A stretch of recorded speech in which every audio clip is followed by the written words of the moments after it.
Il y a 20 ans, on est arrivé ici, on s'est installé avec ma famille. On a découvert petit à petit ce lieu qui est absolument magnifique, avec des arbres, on peut le voir, assez remarquables.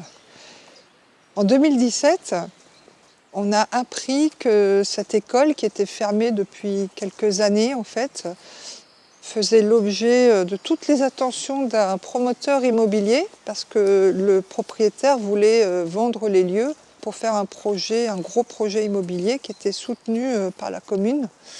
Donc dès que j'ai appris ça, je suis tout de suite allée voir le maire. Je lui ai écrit une très belle lettre en lui disant mais comment on peut faire disparaître un lieu pareil? Parce que là c'était 70 maisons, une route qui arrivait, enfin là ce chemin qui disparaissait, ces arbres qu'on abattait, c'était absolument pas possible. J'ai monté mon association, donc au départ j'étais toute seule. Et puis petit à petit, des gens finalement m'ont répondu, m'ont contacté. Et puis de fil en aiguille, j'ai commencé à étudier un peu l'histoire des lieux. J'ai découvert qu'un peintre avait habité là. Ce peintre, il se trouve qu'il est né à Pont-de-Vaux et qu'il a son musée. J'ai eu le soutien du musée pour sauver donc sa demeure, avec tous les paysages et les tableaux qu'il a peints ici. Voilà, parce qu'en fait, il a terminé sa vie dans cette école et tout ce que vous voyez là, en fait, c'est pratiquement resté intact depuis 1870.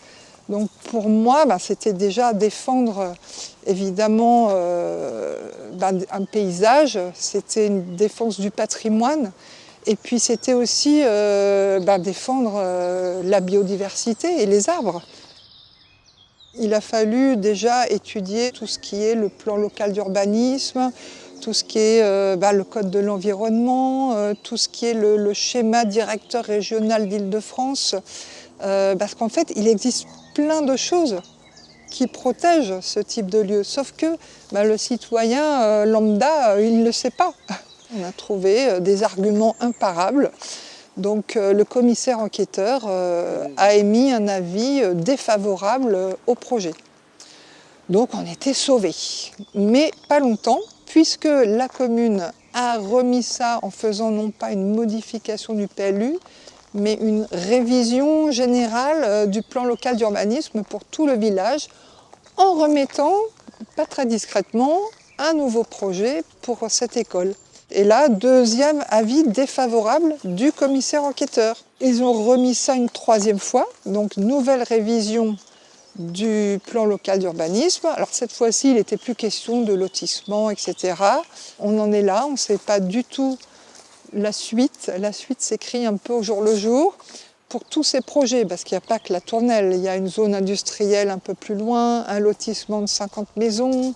Enfin bref, et ce qui nous inquiète, c'est toute cette urbanisation. On a gagné par contre au Conseil d'État qui a suspendu le PLU au motif effectivement qu'il n'y avait pas eu d'étude d'impact environnemental. Et ça, c'est le droit européen qui nous sauve.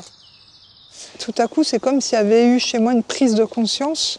J'ai ouvert les yeux en fait sur ce qui se passait autour de moi. C'est incroyable parce qu'aujourd'hui, on est plein d'associations, dans les Yvelines, et on forme une sorte de famille en fait, parce qu'on passe beaucoup de temps ensemble. On a mis en place ce qu'on appelle un peu des sentinelles de l'environnement. Donc dès qu'il y a une alerte, on est tous en réseau. Là, en quelques années, je pense que ça commence enfin à porter ses fruits.